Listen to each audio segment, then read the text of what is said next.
Somewhat related to this concept of adjusting your depth of field is your focus. It's something that we haven't really touched upon with this course yet, but it is obviously a very important concept. With focus, we're basically talking about adjusting your camera's lens to focus on what's important in your scene. Most lenses will have a focus ring that rotates and changes the focus from what's near to what's farther away.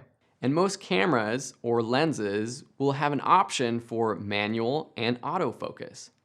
Autofocus nowadays works relatively good on most cameras and most lenses, and is one of the auto settings that we do usually recommend you use.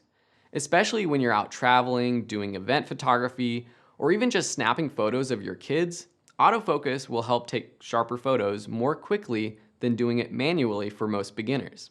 Manual focus is great when you have more time to set up your shot and you're more particular about what specific part of your frame is in focus. For example, you might be taking a portrait and you want their eyes to be specifically in focus. And when you're using autofocus, it's focusing to their nose. So this might be an example where you want to use manual focus to make sure you're focused on their eyes. Sometimes if you're in a darker environment, your camera's autofocus won't work as well. So this would be a case for using manual focus.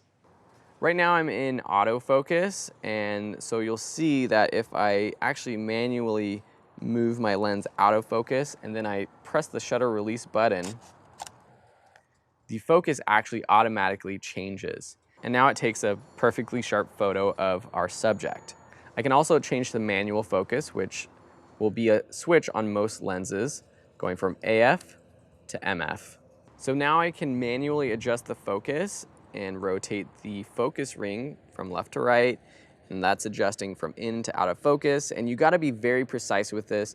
Just a little bit can make the nose in focus, or the hair, or the eyes, or just slightly out of focus. So you have to practice manually focusing. Now that you know the difference between manual and autofocus, what should you actually be focusing on? As always, there aren't any commandments that you can't break. One rule would be that when photographing people, you want to focus on their eyes. When doing this, remember that aperture affects your depth of field as well. With a wide open aperture, you can be photographing a person and have their eyes in focus while their nose and ears are out of focus. Doing the opposite and having their nose or their ears in focus and their eyes blurry would look off to the viewer. So always try to get sharp focus on their eyes. If your photos aren't sharp or aren't focused on what you want them to be focused on, try increasing your f-stop to get a deeper depth of field. This is also good when shooting landscapes, where you'll probably want to use a larger f number so more is in focus. See how focus and depth of field are intertwined? In the next lesson, we'll dive a bit deeper into autofocus modes, which is how you can control what part of the frame your camera focuses on when in the autofocus mode.